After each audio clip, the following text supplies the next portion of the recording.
Nais ko pong magbigay ng isang mahalagang mensahe para sa inyong mga graduates at para na rin sa ating lahat, mga kapatid, sa buong HBBC at kung saan man kayo nanonood ng lupalop ng mundo. Ako po'y naniniwala at umaasa ng mensaheng ito ay makakatulong sa ating pananampalataya na mas lalo pa tayong titibay at mas lalo pa tayong maging kagamit-gamit para sa ating Panginoong Diyos. Dakilan naming Panginoon, salamat. Education is a blessing when it is used in the right way. Education is a blessing when we use it for your glory. Education is a blessing when it is used to win others to Christ. So help us to center our blessings on you, dear God. Hindi po ang blessing ang aming sasambahin, kundi ikaw. We are worshiping one Savior, one Lord, and one God. Kaya tulungan mo po na ang bawat isa ay maunawaan po namin, Panginoon, na ikaw at ikaw pa rin ang dapat sentro ng aming buhay. That we do not make plans and include you in our plan.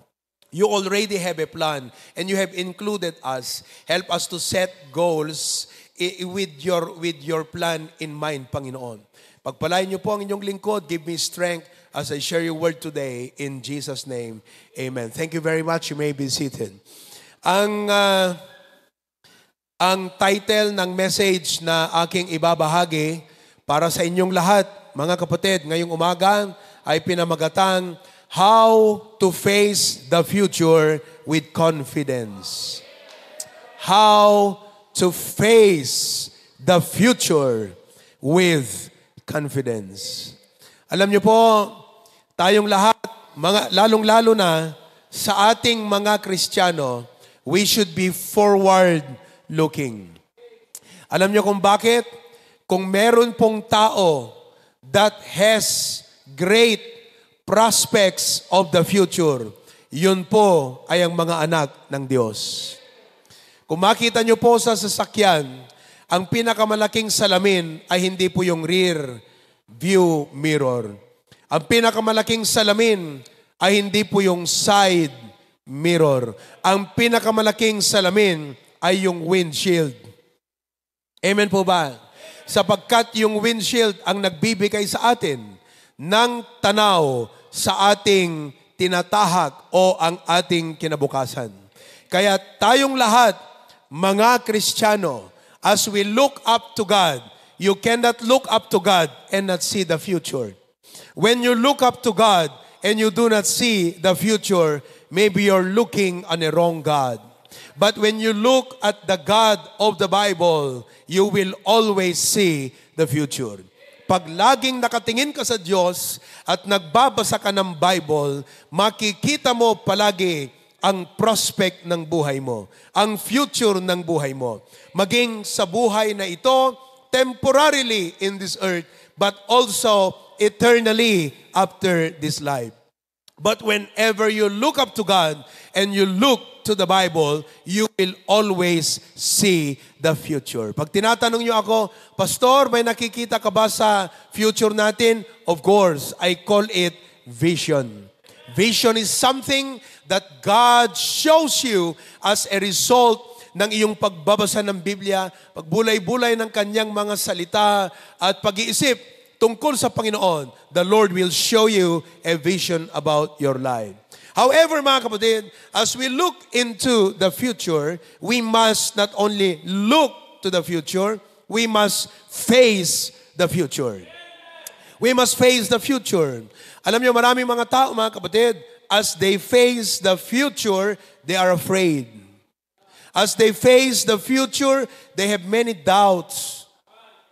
Kaya ba natin? Ano kaya? Marami po silang what ifs. Pero tayo na mga Kristiyano, as we face the future, let us face the future with confidence. Ang ibig sabihin ng confidence, talged. Natalek tirik na tayo, nga uray adu, dagiti agdama nga struggles, adu dagiti balakid iti masangwanan, natalged tayo kakabsat, nga ti Apo ket ibanag na dagiti panggep na para kada tayo. Now, my lesson today is, how do we face our future with confidence? People face the future with confidence because they have money in the bank. Sabi nila, I am not afraid of the future because I have money in the bank. Well, blessing if you have money in the bank. But who among of you has a lot of money on the bank? So if having money in the bank gives you confidence for the future, then I can say, you have all the reasons to be afraid. Pero wala naman tayong maraming pera sa bangko. Tanungin mo yung katabi mo, marami ka bang pera sa bangko? Marami kang ipon? iPhone meron. Pero karamihan sa atin, walang ipon. Amen po ba? But then again, how do we face the future with confidence? Amen? Now, pag sinabi natin confidence, ang punto ko rito, mag-ingat po tayo kung saan natin kukunin ang ating confidence. I want you to realize today that own strength is not enough. Kung na di lakay, ngay bagbaka na ni Pastor John kunana, gayam, kitam di kititakyak ko umang angus pa ilang.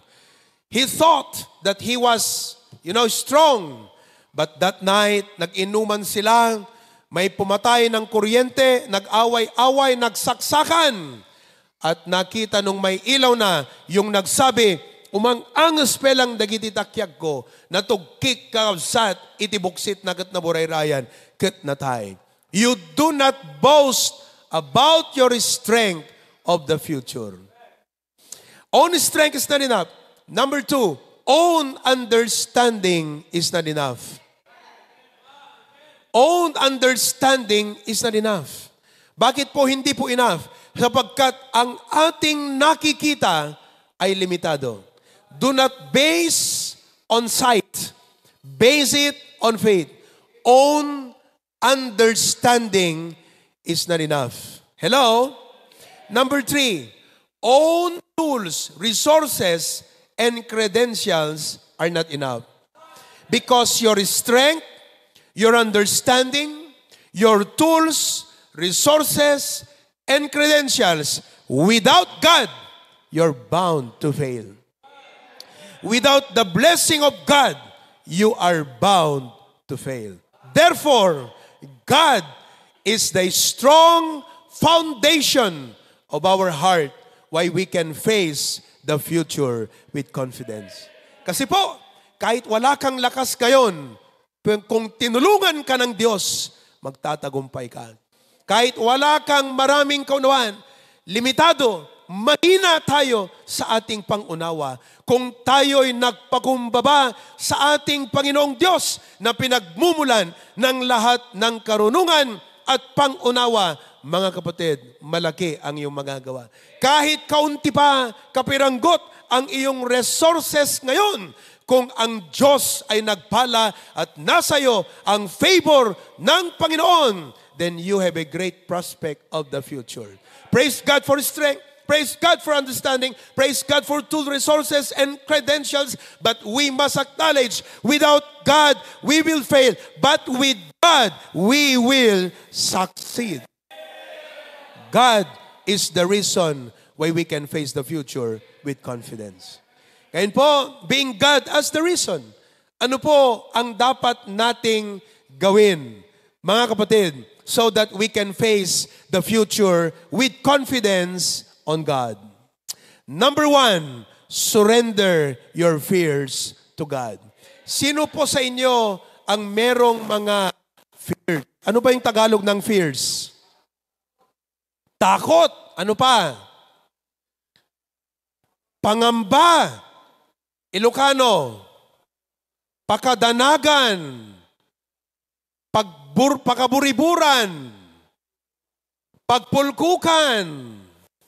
Ano pa iti fears? Ti Ilocano.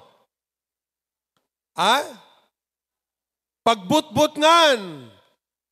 Hindi ko alam mga kapatid. Pero I believe meron sa atin dito ngayon at sa mga nanonood na malamang you are being ruled by fear.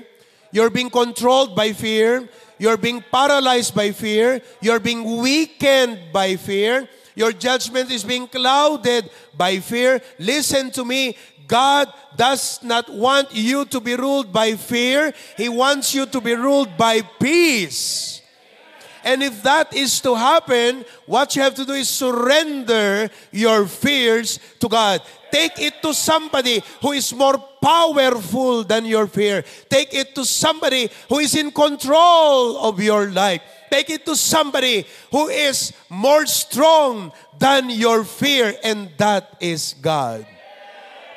Ang sabi po ng 1 Peter chapter 5 verse 7, casting all your care. Ano po yung care? Ito po yung mga worries natin sa buhay. Casting all your care upon Him, for He careth for you. Nagpintas kakabsat. Amen? The Lord is not only able, mga kapatid, to deal with our fears, but He cares for us. What a blessing! I want to point you today. Ito po ay napakahalaga na dalhin nating katotohanan as we face the future. We do not know what the future holds. We do not know what can happen tomorrow. We do not know. If you look at the news, if you look at the current events, war here and everywhere, economy goes up and down. Ang mahal-mahal na naman ng dolyar, mga kapatid. Mga kapatid, the peso is weak, not because the peso is weak, but because the dollar is strong. Ika nga.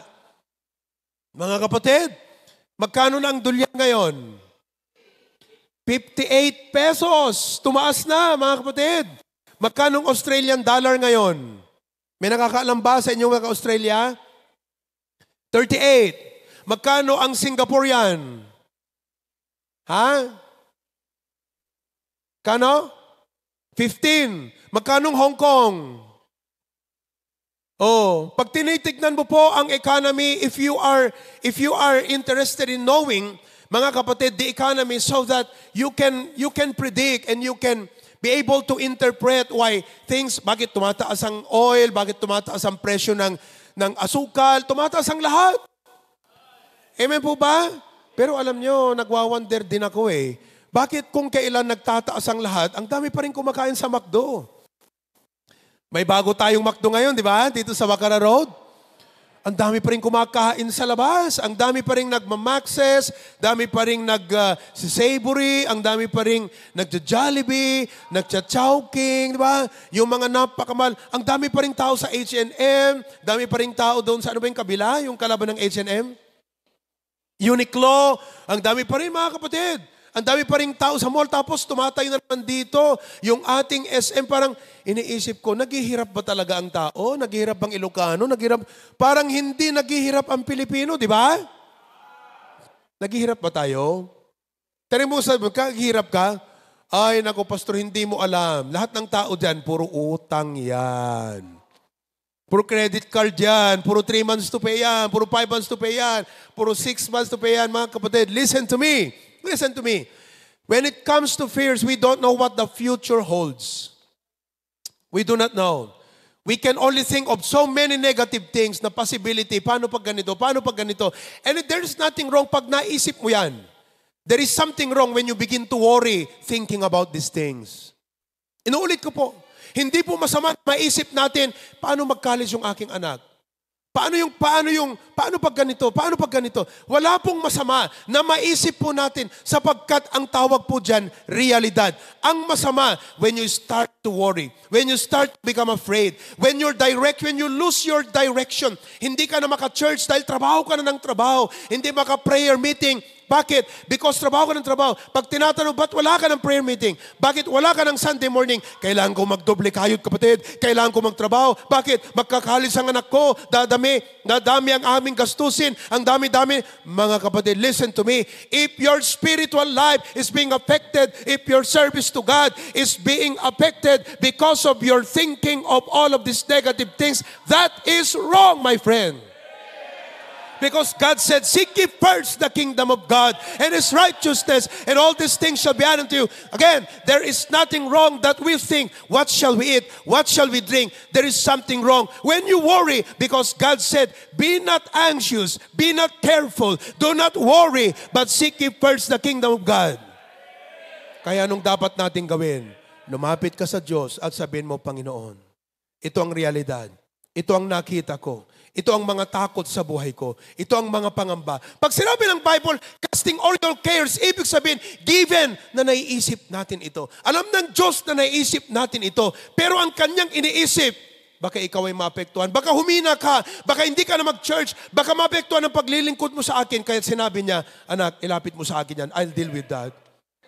I care for you. I love you. I will take care of you. I will never leave you nor forsake you. We have a God. We should not be afraid of the future. The Bible says in Psalms chapter 55, verse number 22, cast thy burden upon the Lord. Pag sinabing, cast thy burden, ibig sabihin, alam natin na may burden tayo. Naiisip natin kung gaano kabigat. Bakit mo sasabing burden pag hindi mo naunawaan na burden pala yun? Ang anak hindi niya alam kung anong burden.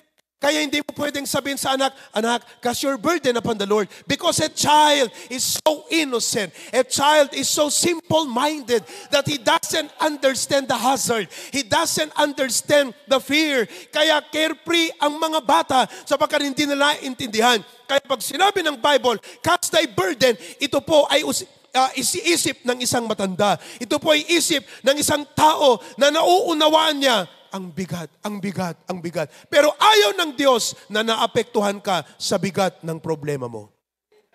Na dahil sa bigat ng problema mo, hindi ka makabasa ng Bible. Dahil sa bigat ng problema mo, hindi ka maka-soul win. Dahil sa bigat ng problema mo, hindi mo maisip mag-disciple. Puro problema, puro problema. Problema na lang iniisip. Problema in the morning, problema in the noontime, problema in the evening, problema in the sunrise, problema in the sundown. Sabi ng Panginoon, cast thy burden upon the Lord.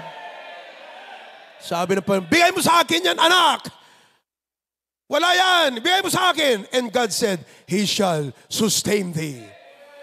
Oh, mga kapatid, when you are sustained, you are strong. When you are sustained, you are powerful. When you are sustained, you can accomplish something for the glory of God. When you are sustained, you are productive. The Bible says, He shall never suffer the righteous to be moved. Tayo po sa kanyang harapan, dahil kay Kristo, tayo ay righteous. Hindi papayag ang Panginoon na tayo maghihirap. Kung maghihirap man, kasama natin siyang maghirap. Kung magkakaroon man ng problema, kasama natin siya sa problema. Kasama natin siya sa hirap. Kasama natin siya sa apoy, mga kapatid. That's why we should cast our burdens upon the Lord.